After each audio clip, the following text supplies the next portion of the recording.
Donc, je vais me présenter d'abord. Je m'appelle Audrey Gagnon.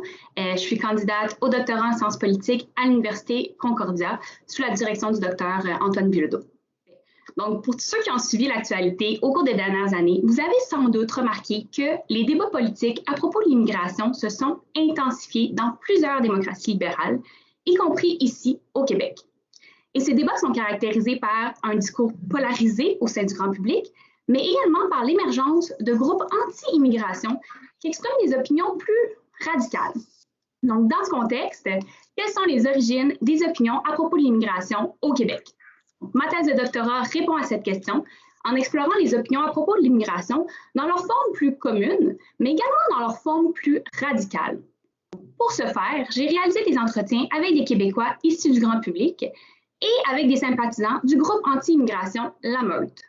Donc, ma recherche part de l'hypothèse selon laquelle la façon de penser l'identité nationale, donc par exemple, qui est considéré comme étant un vrai Québécois et qui ne l'est pas, influence les opinions à propos de l'immigration. Donc, les gens qui pensent l'identité nationale en termes civiques, c'est-à-dire qu'il faut respecter les lois et les institutions pour être considéré comme étant un vrai Québécois, ont des opinions positives à propos de l'immigration. Alors que les gens qui pensent l'identité québécoise en termes ethniques, c'est-à-dire en fonction de l'ethnicité, de la race ou encore de la religion, ont des opinions négatives à propos de l'immigration. Et ma recherche démontre que c'est effectivement le cas au Québec. Par contre, très peu de Québécois interrogés pensent l'identité québécoise en termes civiques. Et, mis à part les sympathisants de La Meute, très peu de Québécois pensent l'identité québécoise en termes ethniques. En fait, une majorité des Québécois interrogés pensent l'identité québécoise en termes culturels, donc comme le fait de partager une langue, des coutumes ou encore des valeurs communes. Donc, pour ces gens, les immigrants peuvent devenir québécois, mais à condition qu'ils s'adoptent à la culture nationale. Donc, les Québécois qui ont une vision culturelle sont divisés sur la question de l'immigration en fonction de leur évaluation, à savoir si les immigrants adoptent ou non la culture nationale.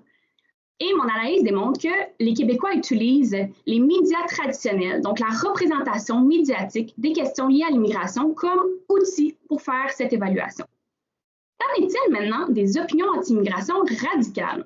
Mon analyse démontre que la plupart des sympathisants de La Meute pensent l'identité québécoise en termes ethniques. Et ils ont le sentiment que cette conception d'identité québécoise-là n'est pas représentée par les médias traditionnels.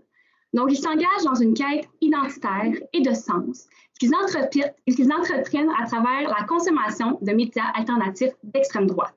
Et dans ces médias, ils sont amenés à explorer des idées radicales à propos de l'immigration, voire même des théories du complot, et adhèrent ainsi à des opinions anti-immigration radicales.